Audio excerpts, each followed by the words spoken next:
Hi, I'm Sergeant speaking with Earthwalker Primitive. Today I'm going to be going over a couple basic knots. Whether you're in a survival situation, hunting, camping, backpacking, whatever it may be, there's always going to come times you're going to need to tie something down, hang something, secure something with rope, cordage, power cord, 550 cord, whatever it may be. There's four basic knots that I like to teach people that are all multi-purpose knots, and pretty much anything you need to tie down, you can use these four knots and you're going to get yourself through. It's important to know how to tie knots properly. You don't want to go up and tie something down with what's called, what they call a grandmother knot, and grandma's knot. Could come undone, it's not secure enough, it could fall apart, it could lead you to just more disadvantages and more heartache. So we're going to go over some four basic knots, so stick with me and we'll learn.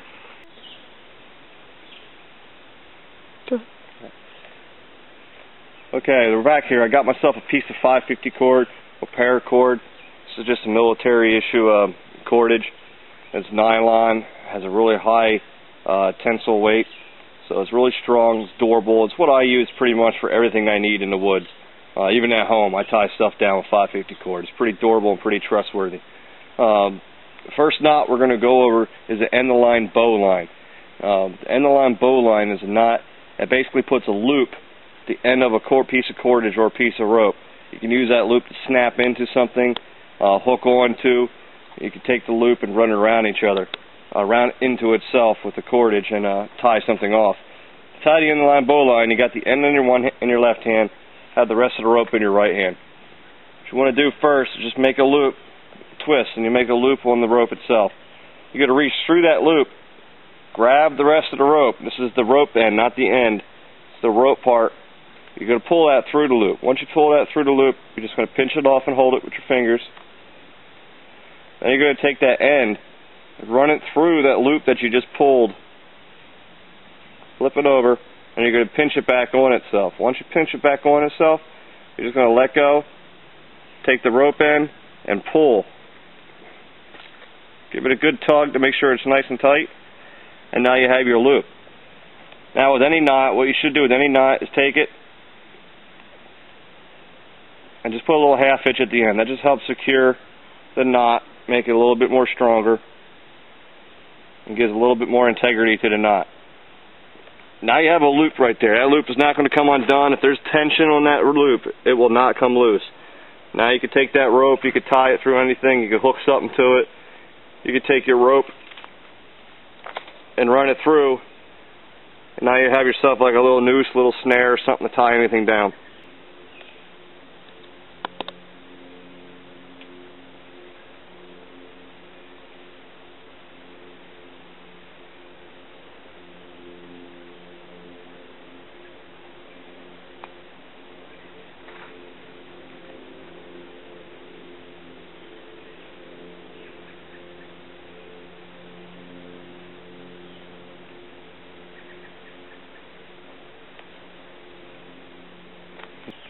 Okay, the next rope I'm going to go over is a square knot.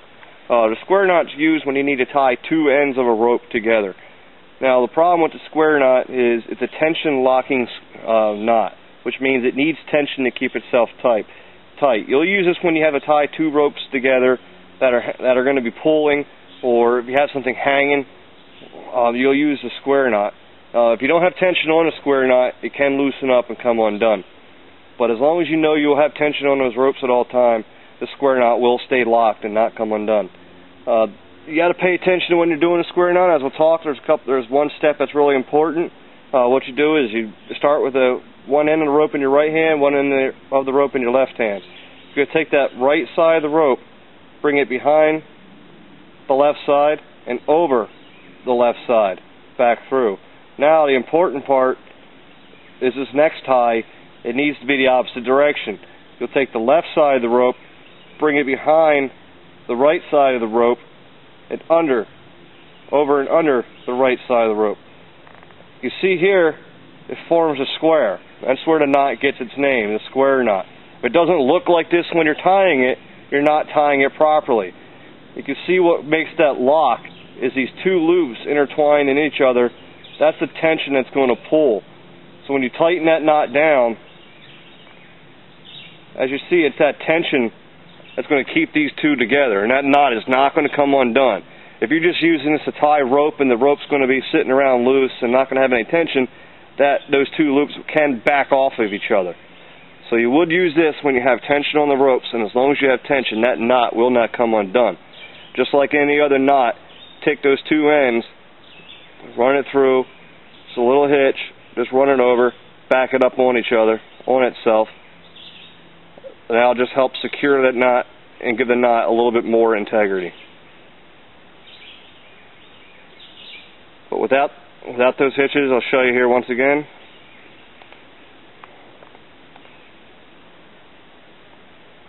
That is your square knot.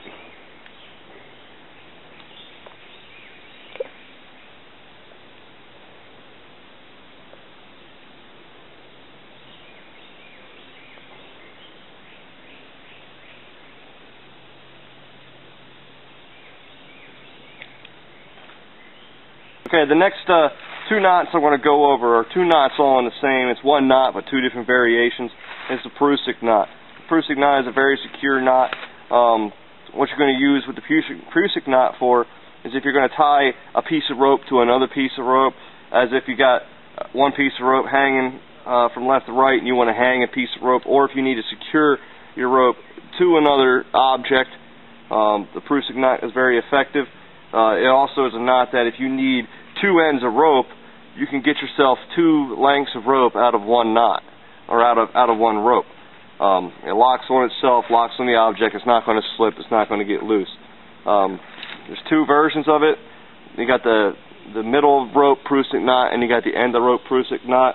Basically, for the middle of the rope prusic knot, it's called that because you would usually take your cord, your cordage, your rope, whatever, cut it in half, so you're holding the middle of the rope in a loop. You would then take that loop, place it around the object you're tying to, reach through that loop, grab the rest of the rope and pull all that cordage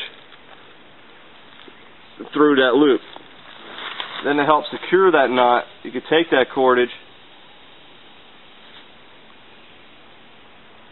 and just pull it through and put a little hitch in there just so it's a little bit more secure. And that knot's not going to go anywhere. If you got tension, this is a great knot for if you got to rappel down a rope, or if you need some assistance going down a steep slope, climbing off the rocks or whatever, or if you got to hang items from a tree or pulling on trees. It's a good secured knot right there. Now for the end of line prusic knot, say you can't sacrifice using the whole entire rope, you need more rope length, or you just don't need that second rope dangling. The end of the line prusic is the same exact way of tying the knot, except you're going to hold the end of the rope. You're not going to split it in half. You're just going to take a couple inches or so, a foot or so from the end, and hold it like that. You're going to tie the prusic the same exact way, put that loop around your object or your rope, pull the rest of it through, and there you have your end of line. And with your end, and then you're just going to take it,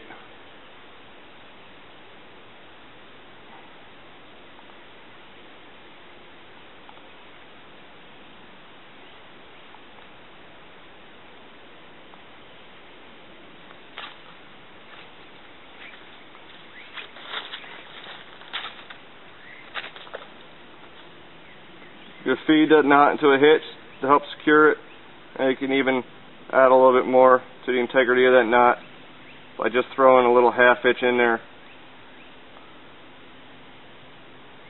with that leftover piece. And there you go, that's your end of line prusic knot. This way you have more rope to use, or you just don't have that secondary rope dangling there if you don't need that. Alright, there we went over the 4 basic knots that are important in survival, camping, hiking, anything you're going to do outdoors. We went over the end of line bowline, the square knot, and 2 versions of the prusic knot. Take these knots, take some time, practice. Knots just aren't something you can learn quickly. Take some time to do it. When I was in the Army, stationed up 10th Mountain, did a lot of mountaineering, a lot of rope work. We constantly, every week, would practice doing our knots, and even doing that every week, you still had difficulty. It's good to go out and practice knots, go out in the woods, go out in your backyard, whatever. to start tying knots around something. Gives you some practice, gives you how knots are going to work around other things like trees and ropes and everything. So hope you enjoyed the video. Hope you learned something. Thank you for viewing. I'm Sergeant speaking with Earthwalker Primitives.